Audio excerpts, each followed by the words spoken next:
बच्चों, कैसे हैं आप लोग। इस प्रीता पहचान क्लासेस में मैं आपके लिए लेके आई हूँ एक महत्वपूर्ण चैप्टर दिगंत भाग 1 क्लास 11 जो बिहार बोर्ड के बच्चों का होता है। काव्य खंड में पाठ 3 मीरा के पद। ठीक है, आपके पाठ्य पुस्तक में मीरा के 2 पद संकलित हैं, पद 1 एवं पद 2। ठीक है, तो हम जानेंगे आगे। और यह कहाँ से संकलित है? प्रेम वाणी। प्रेम वाणी से संकलित है, जो मीरा के पदों का चयन है, जो किसने संपादित किया है? मशहूर उर्दू शायर अली सरदार जाफरी द्वारा संपादित है। तो ये दोनों जो पद हैं प्रेम वाणी, नाम से ही पता चल रहा है कि मीरा जो थी कृष्ण के प्रेम में एकदम रमी हुई थी, निस्वार्थ भावना से। और उनकी पराकाष्ठा यह थी कि उनके प्रेम में वो अपना सुध बुध गवा चुकी थी। तो पहले पद में आप देखिएगा कि उन्हें पिया कह के संबोधित हुआ करती हैं कि मेरे कौन है? जो है कृष्ण ही है। नहीं, और कुछ चीजों से तुलना करते हुए वह बताती हैं कि मैं किसके संग अपनी प्रीत जोड़ूं? आप तोड़िए कृष्ण, हे प्रभु, आप गिरधर तोड़िए तो तोड़िए, मैं नहीं तोड़ सकती। आपसे तोड़कर मैं कहाँ प्रीत लगाऊंगी। तो पहले पद में वो आपने क्या कहते हैं, दोनों का जो संबंध है, जो प्रेम का संबंध है, क्या कहते हैं, जो कृष्ण के प्रति जो उनकी मतलब अपूर्व प्रेम जिसको कहते हैं, इसका मतलब और कहीं या मीरा जैसा प्रेम का प्रमाण और कहीं प्राप्त नहीं होता, जिस रूप से मीरा ने कृष्ण को चाहा। नहीं, तो यहाँ पर उन चीजों के साथ वह बताते हुए कि कैसे तोड़ूंगी मैं, आपका और हमारा संबंध ऐसा है। तो पद में जब हम देखेंगे पंक्ति के माध्यम से मैं पूरी व्याख्या आपको बताऊंगी। और पद 2 में क्या है? पद 2 में तो और भी वह एकदम समर्पित दिखती है, एकदम खुद को हर तरह से न्योछावर करते हुए कि अब मैं कृष्ण की हूँ, कृष्ण मेरे साचे प्रीतम है, मुझे जैसे रखे, जिस तरह से वो मेरा निर्वाह करे, मैं उसके लिए तैयार हूँ। तो पंक्ति के माध्यम से हम उसकी भी व्याख्या देखेंगे। तो आज के इस वीडियो में हम जानेंगे कवित्री परिचय यानी मीरा जी का परिचय, और उसके बाद दोनों पद का परिचय और पूर्ण व्याख्या, नहीं फुल एक्सप्लेनेशन के साथ। तो चलिए हम चलते हैं मीराबाई की तरफ, उनके परिचय की तरफ। मीराबाई, यह नाम जैसे ही आपके मुंह पे आएगा, एक कृष्ण के प्रेम में रमी हुई, हाथ में वाद्य यंत्र लिए जो वह बजाती थी, उनका गुणगान करते हुए क्या कर वो लिए हुए छवि ऑटोमेटिक आपके दिमाग में आ जाएगी, जो लीन दिखती हैं, कृष्ण भक्ति में लीन दिखती हैं। यह हमारे इनका परिचय, यह भक्ति काल के कृष्णाश्रयी शाखा की कवित्री थी। ठीक है, भक्ति काल में 2 शाखाएं हुई, सगुण और निर्गुण। नहीं, तो ये सगुण भक्ति की कृष्णाश्रयी शाखा की कवि थी। और किस संप्रदाय से थी? निरपेक्ष कृष्ण काव्य से। अब निरपेक्ष कृष्ण काव्य क्या होता है या संप्रदाय क्या होते हैं? कृष्णाश्रयी शाखा में विभिन्न प्रकार के संप्रदाय हुए और जिन्होंने अपने अपने तरीके से काव्य का काव्य रचना या गद्य रचना की। ठीक है, जैसे कि आपका वल्लभाचार्य का वल्लभ संप्रदाय, आपका निम्राक संप्रदाय, और क्या कहते हैं हरिदासी संप्रदाय। तो ये सब संप्रदाय हुए जो अपने अपने तरीके से काव्य का निर्माण करते थे। इनका जो काव्य था एकदम निरपेक्ष कृष्ण काव्य था, यानी किसी पक्ष में नहीं, मुक्त होकर यह काव्य करती थी। और विषय वस्तु का इनका कोई फिक्स नहीं था, ये मुक्त रूप से कृष्ण काव्य में उन्होंने रचना की है। ठीक है, इनका जो जीवन है बहुत उथल पुथल वाला रहा। बचपन से मारवाड़ परिवार में इनका जन्म हुआ। उस समय राजस्थान में चाहे वह राज परिवार हो चाहे वह साधारण परिवार हो, लड़कियों की स्थिति बहुत अच्छी नहीं थी, बहुत सारी बंदिशें थी, और उसमें अगर कोई खोट लग जाए तो फिर उसकी दुर्गति थी। वही हमारी मीरा जी के साथ हुआ। उनके बचपन में उनको हुई तो बहुत बड़े घराने में उनका जन्म हुआ, उनको प्यार भी मिला, घर में सारी सुविधाएं थी। मेड़ता में जब तक वो मायके में रहे तब तक उन्होंने अच्छे से जीवन जिया। लेकिन शादी के बाद पति की असामयिक मृत्यु के बाद 7 साल में उनके पति की मृत्यु हो जाती है। उनके बाद इनके जीवन का स्वरूप एकदम से बदल गया और एक दाग, वैधव्य का एक दाग उनके माथे पे लग गया और वो जो दाग था उसने उनकी दुर्गति कर दी। तो इन्होंने ये परेशान हुए कि क्या करे नहीं करे। बाद में वो मेरता चली आए अपने ससुराल से, यहाँ तक कि उन्हें विष देने का भी काम किया गया। राणा ने विष दिया, मानो अमृत दिया। आपने भी सुना होगा ये। तो स्थिति ऐसी थी कि उनको ये एहसास था। मीरा जो थी बहुत दृढ़ निश्चयी थी। उन्हें बचपन से यह सिखाया गया था कि साधु संगत में रहने से क्या होता है, ज्ञान की प्राप्ति होती है और उस ज्ञान के माध्यम से फिर मोक्ष की प्राप्ति होती है। यानी जो ये संकट है, जन्म मरण का जो चक्र है, उससे मुक्ति मिलती है, क्योंकि वही साधु समाज भगवत की कृपा बताते हैं और उसके माध्यम से हम जीवन चक्र से छूट जाते हैं, नहीं भवसागर से पार कर जाते हैं। तो इस दृढ़ निश्चय ने उसे और क्या क्या कठोर बनाया। और जब पति की असामयिक मृत्यु के बाद वो कृष्ण के एक तो बचपन से ही वो कृष्ण के प्रति समर्पित थी, कृष्ण से उन्हें अगाध प्रेम था। बचपन से ही उनके छवि का वो वर्णन करती थी और अपना और कृष्ण का अटूट संबंध बताते हुए वह कविताएं का वाचन किया करती थी। बाद में जब उनकी स्थिति विपरीत हुई तो वह कृष्ण के रंग में ऐसी रंगी कि दूसरा कोई उदाहरण प्राप्त नहीं होता है। तो उनके इस व्यवहार से वो साधु संगत में बैठती थी, कृष्ण का भजन करती थी, उन्हें अपना सब कुछ मानती थी, प्रियापति सब मानती थी। तो ऐसा सब देखकर उनके परिवारजनों को लगता था कि यह कुलनासी है, उनको हर तरह से परेशान किया जाता था। तो इन सब से उबरते हुए आज हम मीराबाई को जान रहे हैं एक सशक्त कवित्री के रूप में। तो इनका जो असली नाम था वह था जसोदा राव रतन सिंह राठौर। उस समय परंपरा थी राजस्थान में कि पिता के नाम के साथ बच्चों का नाम जुड़ा होता था। तो उनका नाम क्या था असली? जसोदा राव। ठीक है। उनका जन्म सन 1498 मेड़ता कुड़की गांव में हुआ था। कौन से रियासत में? मारवाड़ रियासत में। उसमें राजाओं का युग था। उनके पिता रतन सिंह जो दूधा जी के चौथे पुत्र थे और जोधनगर जो बसाए हैं जो उनका नाम क्या कहते हैं राव जोधा जी है के पौत्र थे। कौन? रतन सिंह दूधा जी के चौथे पुत्र और राव जोधा जी के पोते थे। ठीक है। इनकी माता वीर कुमारी जो एक बहुत ही घरेलू एकदम धार्मिक महिला थी और पति भोजराज जो उदयपुर के महाराज थे, नहीं, और मेवाड़ के राजा महाराणा सांगा के पुत्र थे। यानी महाराणा सांगा ने उदयपुर की रियासत इनके नाम की थी और वहां वो राज करते थे। ठीक है। इनके गुरु में संत कवि रविदास का नाम आता है, जिन्हें रैदास भी कहा जाता है। उन प्रामाणिक रूप से गुरु के नाम में उन्हीं का नाम आता है।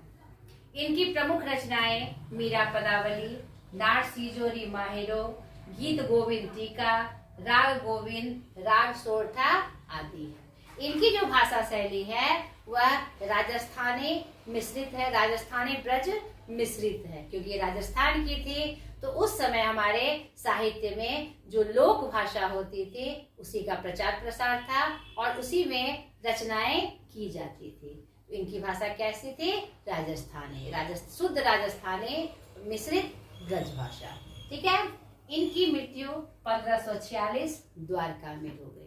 वह शादी के बाद जब विपरीत परिस्थिति आई तो वह मेड़ता चली गई थी और अंत समय में कृष्ण के गुणगान को लेकर कृष्ण की भक्ति में समर्पित होकर वह कहाँ कृष्ण की नगरी द्वारका में बस गई थी, जहाँ पर उनकी मृत्यु हुई। कब? 1546 ईस्वी में। तो ये आपका जो पहला पाठ था कवित्री परिचय वो मैंने आपको बताया।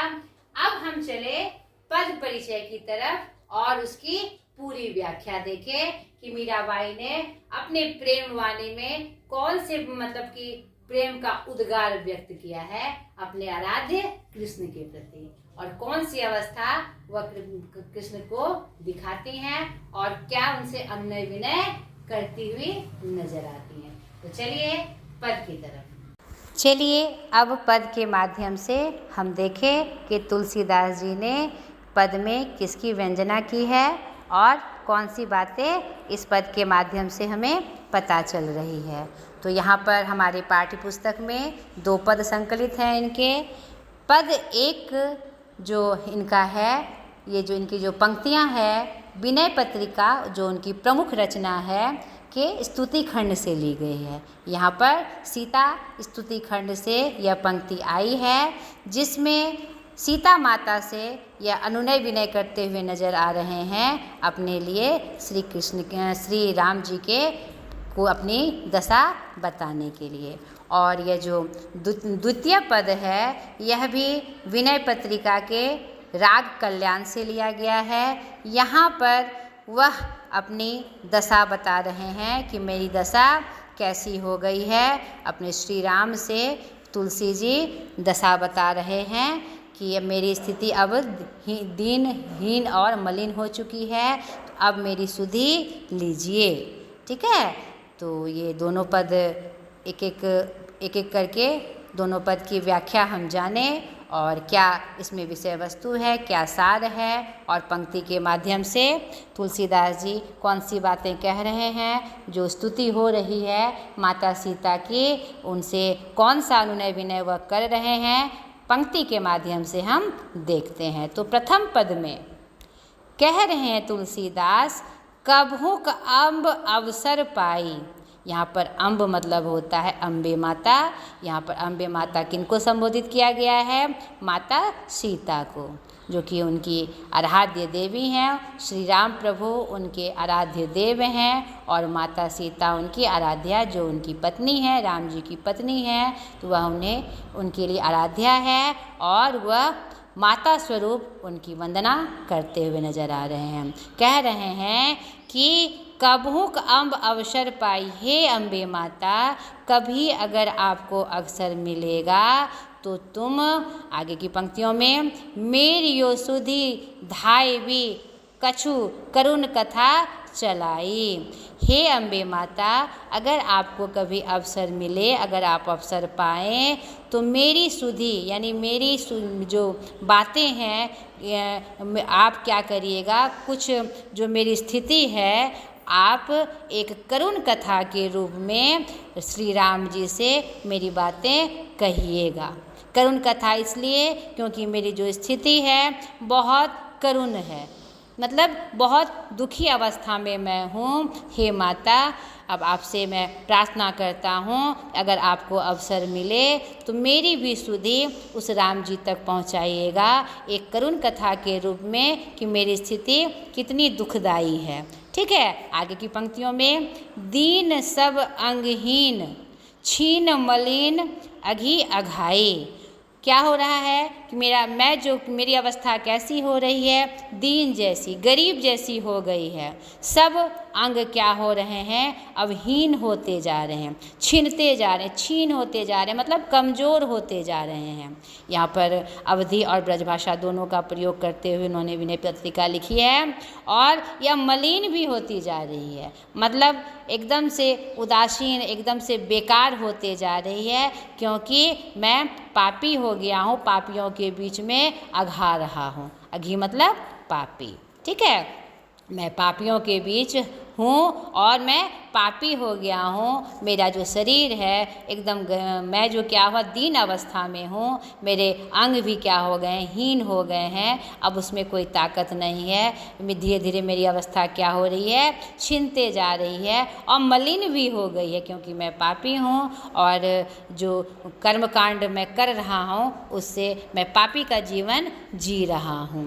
नाव लय भरे उदर एक प्रभु दासी दास कहाई। और हे माता क्या कहते हैं, कहते हैं कि नाम लेने से एक बार नाव ले भरी उधर एक प्रभु दासी दास कहाई। मैं उनका नाम लेकर अपने उदर को यानी अपने पेट को भर रहा हूँ, उनका नाम लेकर मैं भोजन प्राप्त कर रहा हूँ। और क्या कहते हैं, दासी दास कहाई, और मैं दासी का दास कहला रहा हूँ। हे प्रभु, प्रभु का जो दासी है मैं उसका भी दास हूँ। मतलब उन प्रभु के जो दासी हैं जितने भी हैं उसका भी मैं क्या हूँ, दास हूँ। और किसी तरह उनका नाम लेकर, नाम स्मरण करके मैं अपने पेट को भर रहा हूँ। ठीक है, बूझिए सो है कौन कहिबे नाम दशा जनाई। अगर आपसे वो पूछे, उत्साहित होकर तुलसीदास जी कह रहे हैं माता से, हे माता अगर बूझें सो है कौन, अगर वह समझना चाहे कि कौन है ऐसी दीन हालत में, किसके बारे में तुम बात कर रही हो हे माता, अगर वो आपसे पूछे तो आप मेरा नाम और दशा दोनों बताते हुए उन्हें बताइएगा। हे माता, मैं आपसे विनती कर रहा हूँ कि जब ये करुण कथा आप प्रसंग जब आप छेड़ेंगे और वो आपसे पूछेंगे कि अरे कौन है वो, अगर वो चाहेंगे समझना चाहेंगे कौन है वो, तो आप मेरे नाम और मेरी दशा का वर्णन उनसे जरूर कहिएगा, नाम लेकर, और पूरा दशा का भी वर्णन आप उनसे करिएगा। माते सुनत राम कृपालु के मेरी बिगाड़ियो बनी जाई। सुनते हैं कि राम अगर कृपा करे तो ऐसा सुना गया है कि जिस पे राम कृपा कर दे उसका बेड़ा पार हो जाता है। तो जैसे ही राम कृपालु, जो कृपा के सिंधु हैं, वो कृपालु हैं, जो सब पे कृपा करते हैं, जैसे ही वो मेरी सुन लेंगे तो मेरी जो बिगड़ी है वह क्या होगी, बन जाएगी। यानी जितनी भी विपदा मेरे ऊपर है अभी और जो मेरी अवस्था दीनहीन मलिन है वह क्या होगा, वो सब सुधर जाएगी, मेरी सारी बिगड़ी बन जाएगी। जानकी जग जननी जन की किए वचन सहाय। हे जानकी, आप तो जगत जननी हैं, आप तो पूरे जगत की क्या हैं, माता हैं। ऐसा वचन कहिए जो वो हम पे सहाय हो जाए, कि ये वचन सहाय, आप वो भी मुझ पे सहाय हो जाए, और हे माता आप भी मुझ पे सहाय होकर ऐसा काम करिए, मेरा यह संदेश श्री राम तक पहुँचाइए, एक करुण कथा के रूप में मेरी बातें उन तक पहुँचाइए। तरे तुलसीदास भव तब नाथ गुण गन गाई। तब आप जो ये तुलसीदास है वह भव सागर से पार हो जाएगा, तर जाएगा। तरे मतलब तर जाएगा। तरे तुलसीदास भव, यानी जो ये भव सागर है, जीवन मरण का जो चक्र है, उससे क्या होगा, तुलसीदास पार कर जाएगा। तब नाथ गुणगान गाए, और तब मैं अपने नाथ का गुणगान करते हुए मैं इस भवसागर से पार हो जाऊंगा। तो हे माते, अगर कभी अवसर मिले तो मेरी बातें उस श्री राम तक पहुंचाइए, मेरे आराध्य तक पहुंचाइए, जो पूरी दुनिया पर कृपा करने वाले हैं, मुझ पर भी वो कृपा करे। तो यहाँ पर उनसे विनती की जा रही, स्तुति की जा रही है माता सीता से अपनी दशा को बताते हुए। तो आशा करती हूँ पहला पद आपको अच्छे से समझ में आया होगा।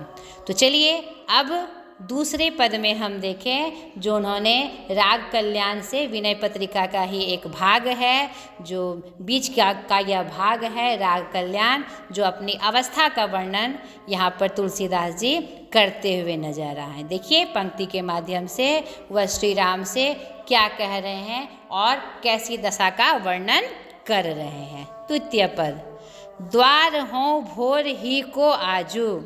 हे प्रभु, हे श्री राम, मैं सुबह से ही आपके द्वार पर, आज एकदम भोर से ही, यानी एकदम शुरू की सुबह से ही, जब सुबह होती है, मैं आपके द्वार पे हूँ। रटत रिरिहा आरी और न कौर ही ते काजू।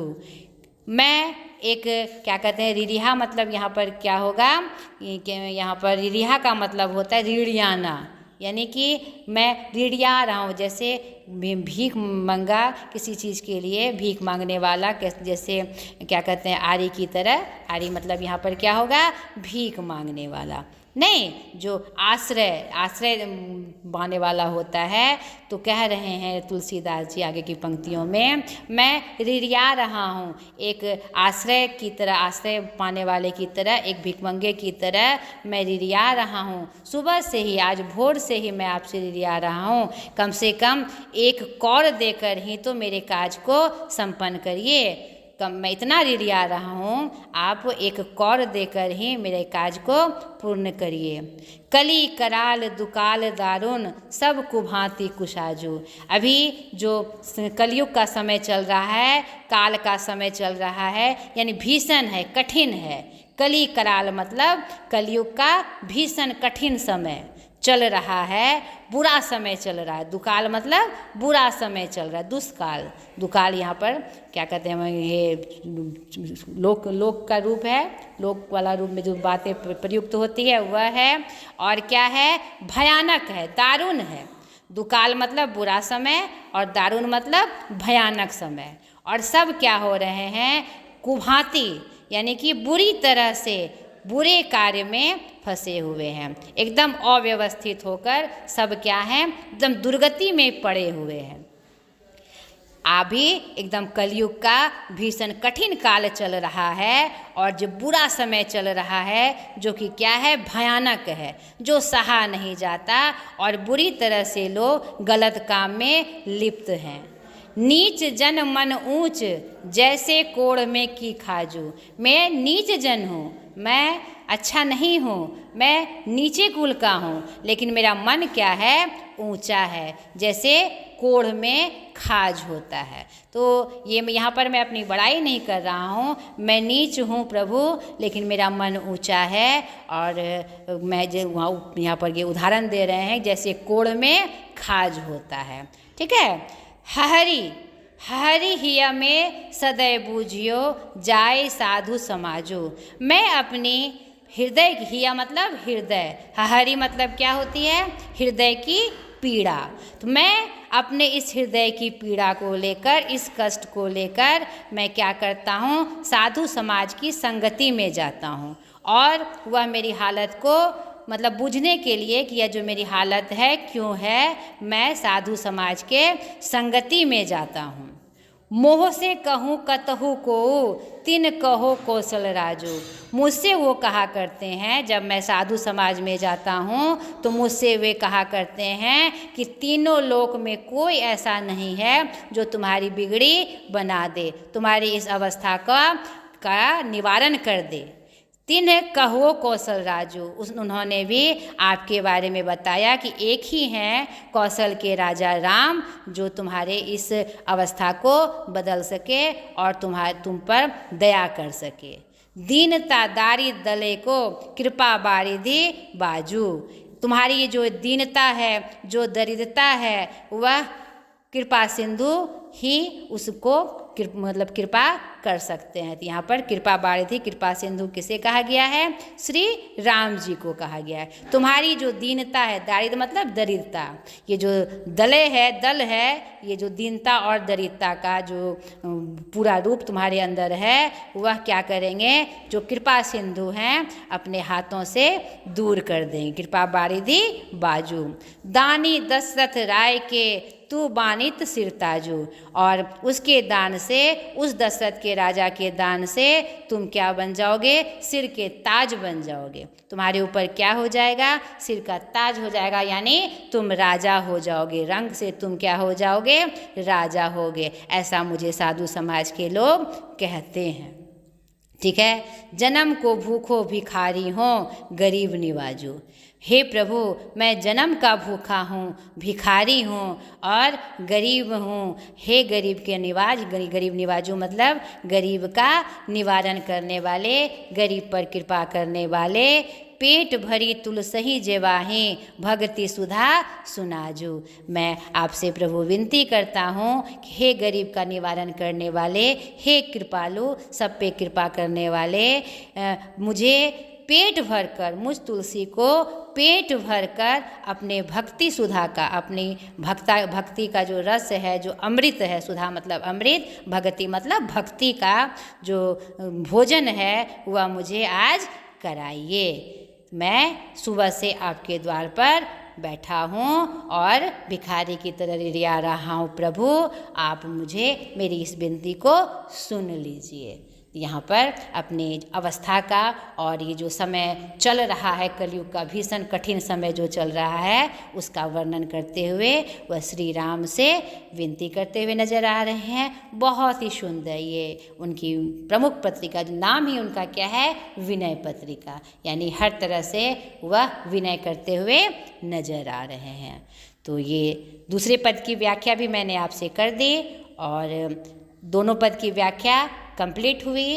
अब दोनों पद की व्याख्या समझते हुए अलग अलग आप इस व्याख्या को समझें और अपने शब्दों में इसका भावार्थ लिखें, और तब आप जब प्रश्न अभ्यास में आएंगे तो आपको फिर उत्तर बनाने में आसानी होगी। तो यह जरूर से करिएगा, ईमानदारी पूर्वक करिएगा। तो चलिए, ये व्याख्या समाप्त हुई। अगले वीडियो में मैं इसके अभ्यास के साथ, तुलसीदास के पद के अभ्यास के साथ हाजिर होंगी। आज तक के लिए इतना ही। बाय।